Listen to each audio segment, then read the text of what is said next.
Bapak Ibu sekalian, banyak yang merasakan praktik penegakan hukum yang seolah tajam ke bawah, tumpul ke atas.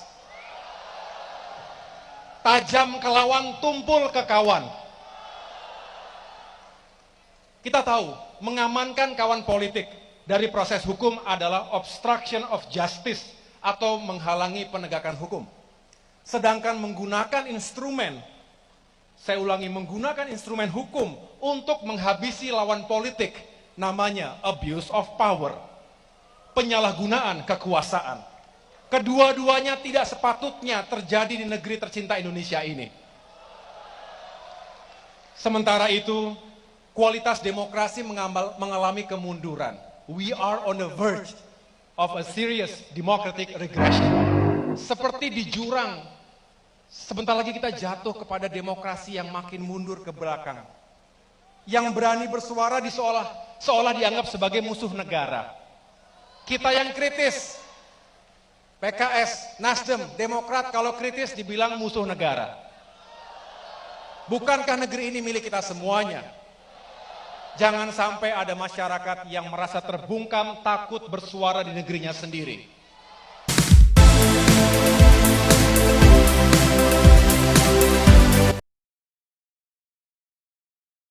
Halo, selamat datang di channel ini. Bagaimana kabar kalian semua? Saya berharap teman-teman semua yang ada di rumah bersama keluarga ataupun yang ada di luar rumah tentunya dalam keadaan yang sehat. Yang belum subscribe silakan di subscribe dulu agar channel ini lebih cepat berkembang. Saya doakan agar kebaikan teman-teman semua dibalaskan berlipat-lipat kali ganda oleh Tuhan Yang Maha Kuasa. Amin. Oke, video kali ini kita akan menyimak bersama pidato dari Ketua Umum Partai Demokrat, yaitu yang kita kenal sebagai AHY, yang lagi-lagi mengkritik Presiden Joko Widodo. Sebagaimana yang kita tahu bahwa AHY memang hobinya yaitu mengkritik tanpa sadar diri atau ngaca dulu baru pohar-pohar. Rekam jejak saja tidak ada, cuma mengandalkan rekam jejak ayahnya, yaitu SBY. Sedangkan masyarakat tahu buruknya pemerintahan semasa Susilo Bambang Yudhoyono atau SBY. Kalau saya jelaskan, ya pasti bakalan panjang tentunya. Lebih baik kita tonton full video ini dan kita akan melihat reaksi, kalau tidak salah, kader dari PDIP. Ada juga dari salah satu konten kreator, ibu-ibu pintar, cerdas, dan beberapa netizen lainnya. Oke, bagaimana isi lengkap dari video ini? Mari kita masuk ke videonya.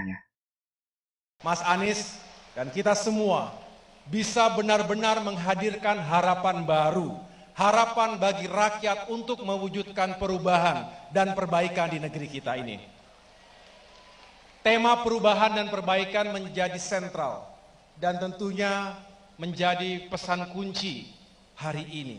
Sebuah tema yang kami serap langsung dari rakyat setiap berkeliling Nusantara, dari Aceh hingga Papua. Jangan lupa sediakan melakukan dialog kopi dengan dulu rakyat sebelum dari menonton. berbagai kalangan, berbagai profesi, berbagai latar belakang, juga lintas generasi, karena tentu ada generasi tua tapi juga generasi yang muda. Di sana sini, di stasiun, di bandara, di pasar, di restoran, di kafe-kafe, di tempat-tempat fitness, kami mendengarkan masyarakat kita yang benar-benar mengharapkan agar perubahan itu segera terjadi. Karena rakyat hari ini menghadapi banyak Apalagi yang sekali akan permasalahan. dirubah. Betul ya Bapak Ibu sekalian ya? masalah ekonomi dan kesejahteraan. Harga-harga bahan pokok yang naik, mahal, sulit untuk dijangkau. Pupuk langka dan mahal. Sementara itu penghasilan tidak membaik, daya beli turun. Sedangkan kita tahu bahwa kesejahteraan ASN, TNI, Polri juga stagnan, tidak kemana-mana.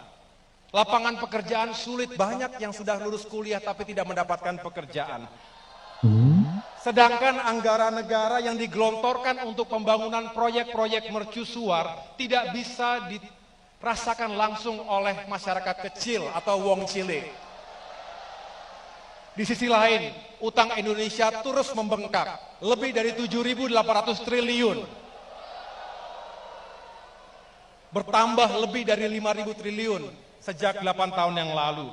Jauh di atas keamanan fiskal negara kita. Para tokoh nasional, termasuk Pak Yusuf Kalla, mengingatkan, siapapun presidennya ke depan, siapapun yang akan memerintah ke depan, akan terbebani dengan utang yang sangat berat. Jadi Mas Anies Baswedan, ini merupakan tantangan terbesar nanti, jika insya Allah Tuhan menakdirkan Mas Anies menjadi Presiden Republik Indonesia. Selain itu, Bapak Ibu sekalian, banyak yang merasakan praktik penegakan hukum yang seolah tajam ke bawah, tumpul ke atas. Tajam ke lawan, tumpul ke kawan. Kita tahu, mengamankan kawan politik dari proses hukum adalah obstruction of justice atau menghalangi penegakan hukum. Sedangkan menggunakan instrumen, saya ulangi, menggunakan instrumen hukum untuk menghabisi lawan politik, namanya abuse of power, penyalahgunaan kekuasaan. Kedua-duanya tidak sepatutnya terjadi di negeri tercinta Indonesia ini. Sementara itu, kualitas demokrasi mengalami kemunduran. We are on the verge of a serious democratic regression. Seperti di jurang, sebentar lagi kita jatuh kepada demokrasi yang makin mundur ke belakang. Yang berani bersuara seolah dianggap sebagai musuh negara. Kita yang kritis, PKS, Nasdem, Demokrat kalau kritis dibilang musuh negara. Bukankah negeri ini milik kita semuanya? Jangan sampai ada masyarakat yang merasa terbungkam, takut bersuara di negerinya sendiri. AHY berpidato bahwa negara ini demokrasinya rusak, di mana orang-orang yang mengkritik dianggap musuh negara, dikriminalkan. Saya sungguh sedih mendengar pernyataan AHY ini karena benar-benar menyesatkan. Ya.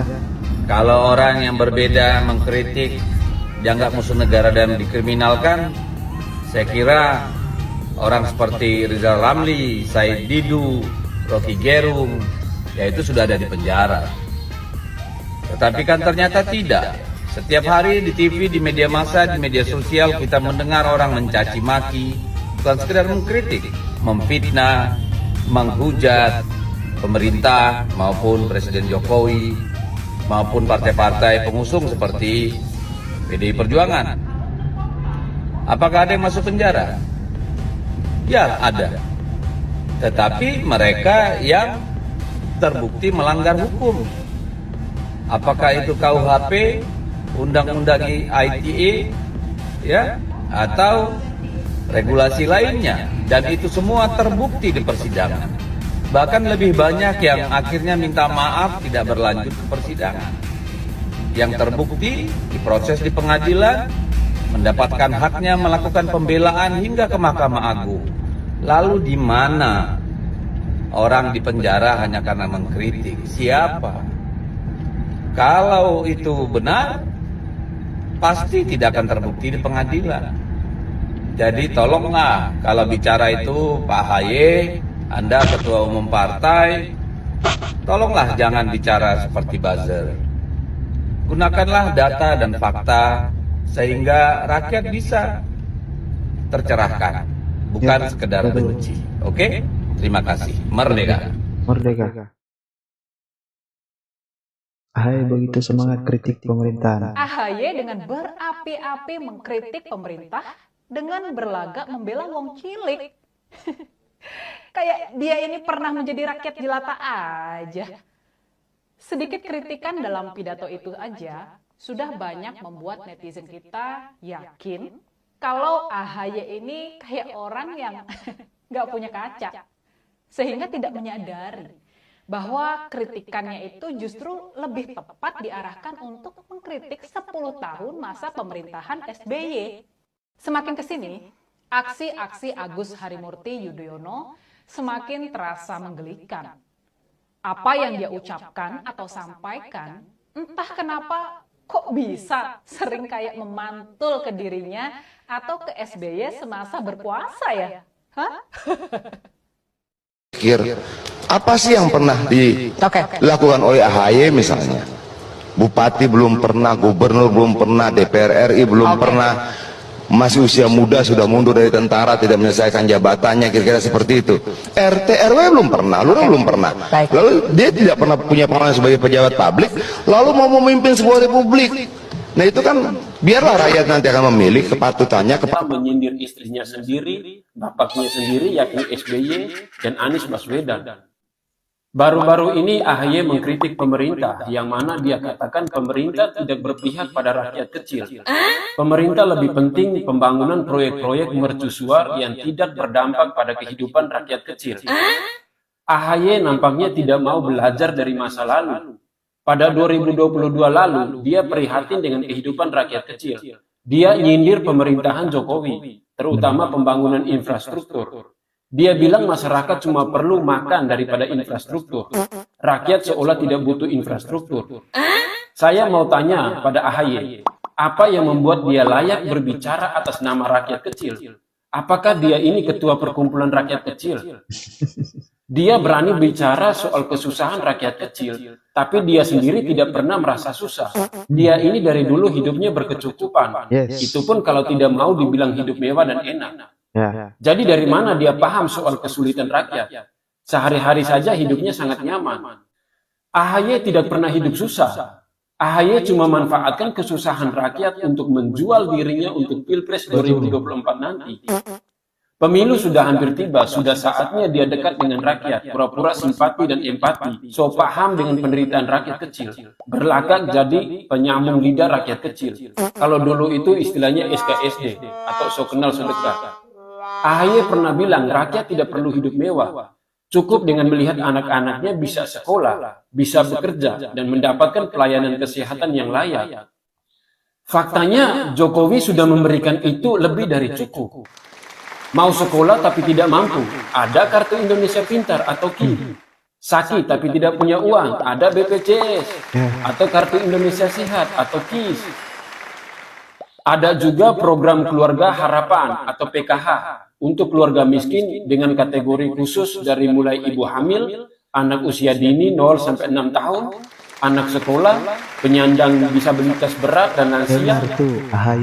Dulu ada yang namanya BLT untuk pekerja, juga BLT untuk UMKM saat masih pandemi.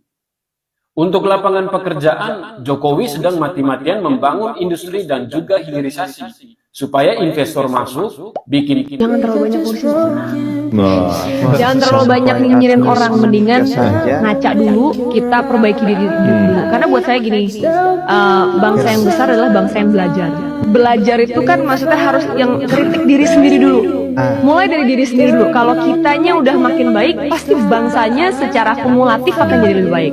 Daripada kita cuman, lu mestinya, why don't you criticize yourself? Apa yang semestinya lu lakuin sendiri? Gitu. Itu yang selalu saya percaya. And that's what I've been doing. Makanya kenapa saya nggak pernah ngurusin orang, nggak pernah, kan itu ngabisin energi, satu ngabisin energi, satu ngabisin waktu, dan capek-capekin diri. Mendingan udah fokus gimana caranya untuk improve yourself. Kemunduran demokrasi AHY, jangan sampai ada yang merasa takut hidup di negerinya sendiri. Salam logika. Di mata Ajeng, AHY ini seorang yang hebat, bisa ngasih kuliah, bisa kunjungan ke luar negeri, ketemu sama pejabat-pejabat di sana. Pertanyaan saya cuma satu, kenapa Partai Demokrat hanya mampu mencalonkan AHY sebagai cawapres saja? Kenapa nggak capres sekalian? AHY punya partai sendiri, ketua umum. Sedangkan Anies, kok AHY hanya mau menjadi pendamping Anies saja?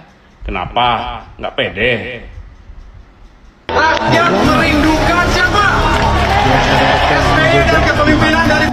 Kalaupun ada yang rindu masa jabatannya PSBY, kalaupun ada, bukan berarti Anda yang jadi pemimpin selanjutnya. Kan yang dirindukan masa jabatan PSBY kan, berarti Pak SBY, bukan Anda. Kalau Anda mau bertarung di tahun 2024, jangan bawa nama Bapak, bertarung sendiri. Anak yang hebat itu bertarung sendiri dengan karya sendiri, dengan prestasi sendiri, tanpa membawa-bawa nama Bapak. Itu anak yang hebat. Pagi ini sambil menjemur badan di Oh, bawah matahari. rumahnya juga. Halo Mas AHY, apa kabar? Semoga sehat selalu dan makin berkibar. Salam jernih. Mas, secuil saran nih. Hindarilah membuat konten yang berlatar belakang kemegahan, kemewahan, atau keglamoran. Termasuk memakai barang-barang branded. Karena apa? Anda, keluarga Anda, dan partai Anda sedang menjadi sorotan dan sasaran empuk bagi pihak-pihak tertentu. Oke? Maka perbanyaklah membuat konten yang bersama rakyat, peduli rakyat, menyuarakan hak-hak rakyat, mengkritik kebijakan pemerintah yang tidak pro rakyat. Itu Mas akan lebih berguna bagi rakyat, lebih menginspirasi, dan lebih membuat Cebong-cebong kalau ngeliat ini pasti nangis. Tara mak jreng. Salam logika. Dikunjungi AHY, Prabowo bilang belum menentukan arah koalisi. Kalau AHY pintar, itu artinya penolakan secara halus. Kok AHY jadi kayak penjajah koalisi ya? Ya, begitulah video kita kali ini. Bagaimana tanggapan dari teman-teman semua? Silakan tulis di kolom komentar. Terima kasih telah menonton. Semoga video ini bisa bermanfaat bagi teman-teman semua. Oke, selamat malam. Bye-bye.